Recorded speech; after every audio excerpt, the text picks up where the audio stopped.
অনেক হলো লুচি পরোটা, তোমরা এইভাবে একবার বসনিয়ান পরোটাটা তৈরি করে খেয়ে দেখো, ব্যাপক লাগে, একদম অন্যরকম স্বাদ, অন্যরকম ফ্লেভার, খেতেও কিন্তু দুর্দান্ত। বাইরে থাকবে একটু মুচমুচে, ভেতরটা থাকবে একদম নরম তুলতুলে, এতটাই সুস্বাদু।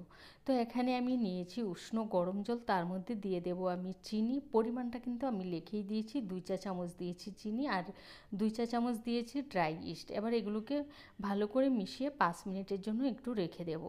5 মিনিট পর ফিরে এসেছি, দেখো ইস্ট আর জলের সাথে ভালো করে মিশিয়ে নিয়েছি। তারপরে এখানে ময়দা নিয়েছি ওই ধরো 400 গ্রামের মতো, তারপরে দিয়েছি নুন। এবার ওই ইস্টগুলো জলটা দিয়েছি, আর না আমি ওই মাখার সময় একটা ডিম দিয়েছি, আর 1 চা চামচ দিয়েছি তেল। এগুলো দিয়ে বেশ ভালো করে মেখে নেবে, ডিম আর তেল দিতে কিন্তু ভুলবে না।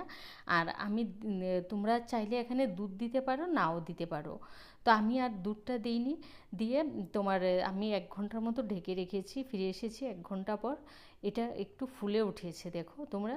তো এবার আবারও ভালো করে বেশ মেখে নেব 3 থেকে 4 মিনিটের জন্য। আমি বেশ ভালো করে মেখে নিয়ে তারপরে লেচি কেটে নিয়েছি। লেচি কেটে নেওয়ার পর এবার এখান থেকে একটা লেচি আমি বেলে নেব।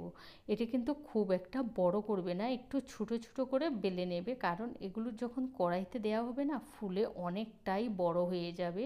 তো আমি বেলে 10 মিনিটের জন্য ঢেকে রেখে দেব।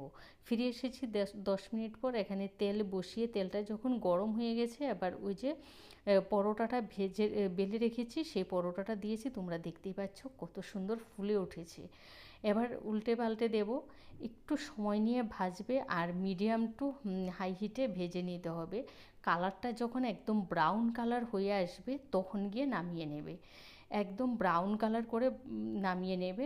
দেখলে মনে হয় যেন খাস্তা খাস্তা, কিন্তু এটা না একদম সফট হয় আর বেশ ফুলে ফুলে ওঠে, যেহেতু ইস্ট দেওয়া আছে একদম ফুলে ফুলে ওঠে। বিশ্বাস করো, এই পদ্ধতিতে তোমরা অন্তত একবার বসনিয়ান পরোটাটা খেয়ে দেখো, দুর্দান্ত হয় খেতে। ভিডিওটা ভালো লাগলে তোমাদের আত্মীয় স্বজন বন্ধুবান্ধব সবার সাথে বেশি বেশি করে শেয়ার করে দিও। আর যারা চ্যানেলে নতুন আছো, প্লিজ চ্যানেলটা সাবস্ক্রাইব করে পাশে থাকা বেল আইকনে ক্লিক করে দিও। তোমরা ভালো থেকো, সুস্থ থেকো।